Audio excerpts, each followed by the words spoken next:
ازيكم؟ عاملين ايه؟ اتكلمنا الفيديو اللي فات عن ازاي نخس في الصيام، واتكلمنا عن صيام رمضان بالتفصيل ازاي نخس فيه. طبعا ما تعرضناش لاي حاجات دينية خالص. النهاردة هنتكلم عن الصيام النباتي او النظام النباتي بشكل عام، انت المفروض تاكل فيه ايه. طبعا مش هنتعرض زي ما قلنا لاي حاجة دينية، لكن اتفقنا انه الحاجة المشتركة سواء في صيام رمضان او في الصيام الكبير للمسيحيين انه الاتنين هدفهم التركيز على العبادة وتقليل التفكير في الاكل شوية. طيب النهاردة هنتكلم عن الصيام النباتي. ايه الصيام النباتي ده او النظام النباتي؟ هو هقول لك الحاجات اللي مش المفروض ندخلها، ده الاسهل. الحاجات اللي مش المفروض ندخلها: اللحوم، البيضة والحمرة والاسماك، الجبن والبيض والالبان. دي الحاجات المفروض نستبعدها. طيب ايه المفروض الحاجات اللي ندخلها في النظام النباتي؟ بندخل بقوليات وبندخل النشويات وبندخل الخضار، بندخل الفاكهة، بندخل البذور، بندخل المكسرات، كل الحاجات دي معانا. طيب هل ينفع اعمل وجبة متكاملة نباتي وتبقى بتدي للجسم الفايدة اللي هو محتاجها؟ ينفع ان انا اعملها، رغم انه بيتقال انه البروتين بتاعه ناقص او انه في بعض الفيتامينات بتبقى مش موجودة. هنشوف ازاي نعالج المشكلة دي. اول حاجة الطبق بتاعنا، انا محتاج زي ما اتكلمنا قبل كده، انا محتاج ان انا اقسمه. نص الطبق هيبقى عبارة عن سلطة وخضار. ايه الفرق بين السلطة والخضار؟ السلطة اللي هي الكابوتشا والخيار والطماطم وفلفل الالوان، دي ممكن تبقى ده جزء الايه، السلطة. الجزء التاني اللي المفروض ندخله الخضار، هو عبارة عن البامية، فاصوليا، البسلة، الملوخية، السبانخ، كل الحاجات دي ينفع ندخلها. البروكلي ممكن ندخلها مع السلطة.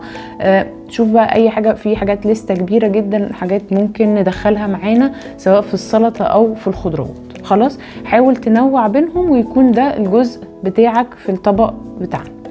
طيب الجزء التاني عبارة عن ايه؟ النص التاني هنقسمه، ماشي، نسبة نشويات ونسبة بقوليات. خلاص، هقول لكم ليه مهم قوي الاتنين دول يبقوا مع بعض. نسبة النشويات عايزاها تبقى قليلة مش كتيرة قوي، خلاص. نسبة البقوليات عايزاها تبقى اكتر، خلاص. يبقى احنا في النص التاني نسبة نشويات صغيرة، نسبة بقوليات اكتر شوية. ليه هعمل كده؟ من المشاكل اللي بتتقال في النظام النباتي ان هو بيديني بروتين غير كامل. يعني عندي زي ما اتكلمنا قبل كده، البروتين بيتحول لأحماض أمينية. فالبروتين الحيواني بيديني كل الأحماض الأمينية اللي الجسم محتاجها، لكن في النظام النباتي أو في الأكل النباتي بيبقى ناقص حمض أميني سواء من النشويات أو من البقوليات. فوجودهم الاتنين مع بعض في الطبق بتاعي بيديني بروتين كامل. يعني لو تفتكروا طبق الكشري اللي بنتريق عليه ده، كده بيديني بروتين كامل. الفكرة في النسب، ان انا محتاج اعرف انا جسمي محتاج قد ايه من كل حاجة، فما اخدش ازيد من اللازم. خلي بالك كمان في النظام النباتي وفي البروتين النباتي بيبقى فيه نسبة نشويات عالية في البروتين. يعني مثلا ايه البقوليات اللي فيها نسبة نشويات وبروتين؟ الفول والعدس والفاصوليا البيضاء والترمس، مليان بروتين، بس معاهم الحاجات دي معاهم ايه؟ معاهم نسبة نشويات. عشان كده النشويات هنا مش عايزين نكترها او عايزينها تبقى قليلة. ليه؟ عشان هنا في نشويات وفي بروتين. خلاص، الاتنين مع بعض يدوني بروتين كامل ينفع يفيد الجسم. ايه تاني محتاجينه؟ محتاجين نخلي بالنا من او نركز ان انا ادخل ليا بذور زي بذور الشيا، بذور الكتان، بذور عباد الشمس، دي مهمة جدا. ايه تاني محتاجين نركز عليه الى حد ما؟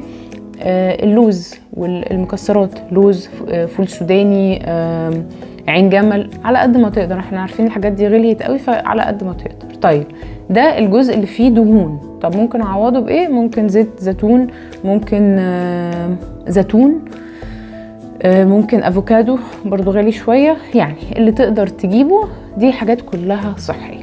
نبعد عن ايه في النظام النباتي؟ الحاجات المصنعة. يعني نروح ننزل في الصيام او في لو انا عايزه امشي نباتي شويه، اروح الاقي ايه؟ شوكولاته نباتي، شمعدان نباتي، مش عارفه ايه. خلي بالك لو قريت على ظهرها هتلاقي زيوت مهدرجه وحاجات مش معروف ايه الحاجات اللي مكتوبه دي. اي حاجه مش هتبقى فاهم ده ايه ما تاخدوش. انا نفسي ان احنا نتعلم ناكل حاجات حقيقيه، اكل حقيقي. طيب ينفع نعمل كيك او كاب كيك او حاجات زي كده؟ استخدم دقيق جوز الهند او دقيق شوفان في ان انت تستخدم الحاجات، تعمل بيها حاجات حلوه. طيب النشويات ايه برضو من الحاجات النشويه الكويسه جدا؟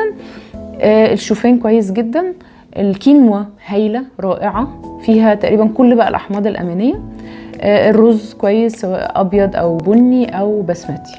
خلاص، المكرونه كويسه بس لو عرفت تجيبها البني او الشوفان هيبقى احسن كتير. النشويات ايه تاني؟ كل النشويات اللي احنا عارفينها. البطاطس كويسه، البطاطا كويسه، كل الحاجات دي حلوه قوي. ايه فوائد النظام النباتي كمان؟ من فوائده ان هو فيه الياف عاليه جدا، فوجبه كويسه متكامله زي ما اتكلمنا عليها كده بس بنسب محسوبه ليك، ما تكترش في حاجات وما تقللش في حاجات قوي. دي بتخليني احس بالشبع لوقت طويل. اقول لكم على حاجه، في ناس بتشبع جدا من النظام ده اكتر من النظام اللي مليان بروتين ودهون في اللحوم، مع انها مليانه دهون والدهون بتشبع اكتر، بس في ناس مش يعني اللي بيشبعها اكتر هي الالياف وبتشبعها الوقت اكتر. فحاول تستغل الصيام اللي جاي ان انت تتعلم تاكل بطريقه صحيه. ولو انت مش صايم وحابب تجرب النظام النباتي، انا اشجعك عليه جدا، هو نظام هايل. انا كنت نفسي اجربه الوقت اللي فات فاشتغلت عليه حبه الوقت اللي فات. هو ممتاز، بيشبع اكتر، نسبة الدهون فيه اقل كتير، بس المهم تحسب النشويات بتاعتك والبروتين اللي بتطلع منهم في الاخر. ينفع مع الرياضيين، ينفع يبني ماسلز، ينفع يقلل دهون الجسم. هايل، نظام هايل، اشجعك ان انت تجرب فيه وكمل فيه. الحاجات اللي محتاجينها بس واللي ممكن تكون مش موجودة كفيتامينات، B12 ممكن تاخده كمكمل غذائي لان هو مصدره اللحوم، فممكن ناخده كمكمل. بس حتى اللي بياكلوا لحوم ساعات بيبقى عندهم B12 قليل، فعشان كده حاول تاخده كمكمل. فيتامين دي برضو اما تتعرض للشمس بطريقة دورية مستمرة او تاخده كمكمل.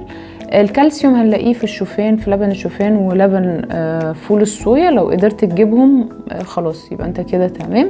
الحديد ممكن تلاقيه في السبانخ وفي الحاجات الورقية، فبرضو مش هتلاقي فيه مشكلة قوي. لو عايز تاخدهم كمكمل مفيش مشكلة. لو انت بتتعب من البقوليات مع السلطة هي هتوزن معاك الدنيا ومش هتحس بانتفاخات او تعب في القولون او الحاجات دي كلها. وكمان بعد 3 أو 4 ايام انت هتلاقي جسمك ابتدى يتعود على الاكلات دي. انا حاولت اتكلم معاكم بسرعة عشان الفيديو ما يطولش، وحاولت اديكم كل المعلومات اللي انتوا محتاجينها. استمتع بالصيام سواء في رمضان او الصيام الكبير. نوع في اكلك، صوم شوية وقت سواء عشان متقطع للدهون او انه يكون وقت للعبادة والتركيز مع الله.